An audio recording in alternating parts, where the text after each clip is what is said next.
ஆயுர்வேதம் டுடே மாத இதழ் வழங்கும் தமிழ் மருத்துவம் உங்களை அன்புடன் வரவேற்கிறது. கட்டாயம் தெரிந்து கொள்ள வேண்டிய சில அரிய விஷயங்கள்.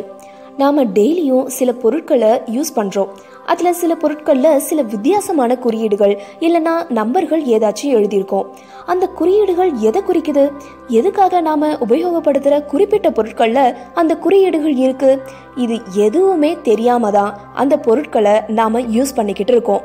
அன்றாட வாழ்க்கையில இந்த மாதிரி இருக்கிற சில குறியீடு சம்பந்தப்பட்ட விஷயங்களை நாம தெரிஞ்சு வச்சுக்கிறது ரொம்பவே அவசியம். அப்படி நாம கட்டாயமா தெரிஞ்சு வச்சுக்க வேண்டிய சில பொருட்களை பத்தி தான் இப்ப நாம பார்க்க போறோம். நாம கடைகள்ல நிறைய பழங்கள் வாங்குறோம். இந்த பழங்கள் எல்லாத்துலயும் ஒரு வகையான ஸ்டிக்கர் ஒட்டி இருக்கும். குறிப்பா ஆப்பிள் பழத்துல ஒரு ஸ்டிக்கர் இருக்கும். அந்த ஸ்டிக்கரை ஊரோட பேரும் எழுதியிருக்கும். அது நமக்கு படிச்சதும் புரிஞ்சிடும். ஆனா ஸ்டிக்கர்ல சில நம்பர்கள் போடப்பட்டிருக்கும். இந்த நம்பர் எதை குறிக்குதுன்னு நம்மள எத்தனை பேருக்கு தெரியும்?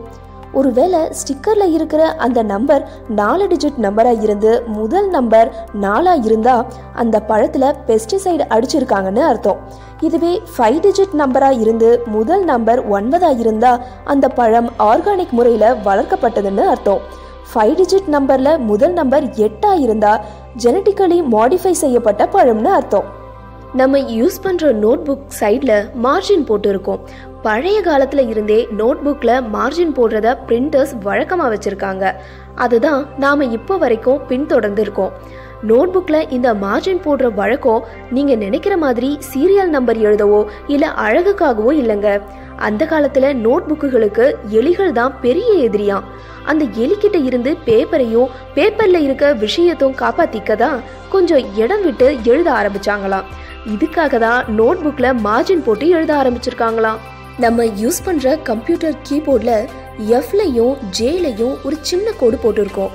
இந்த மார்க் எதுக்காகனா மானிட்டரை பார்த்து நம்ம 10 விரலையும் யூஸ் பண்ணி வேகமா டைப் பண்ணும்போது சரியான எழுத்தை கண்டுபிடிக்கதானா. அதே மாதிரி பட்டன் வச்ச மொபைல்கள்ல நம்பர் 5ல ஒரு சின்ன கோடு இருக்கும், பார்த்திருப்பீங்க.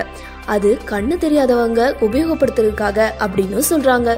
என்ன ஃப்ரெண்ட்ஸ், இன்னைக்கு நம்ம வீடியோல பார்த்த இன்ஃபர்மேஷன்ஸ் அடடே அப்படியா அப்படின்னு உங்களையே ஆச்சரியப்பட வச்சிருக்கோன்னு நம்புறோம்.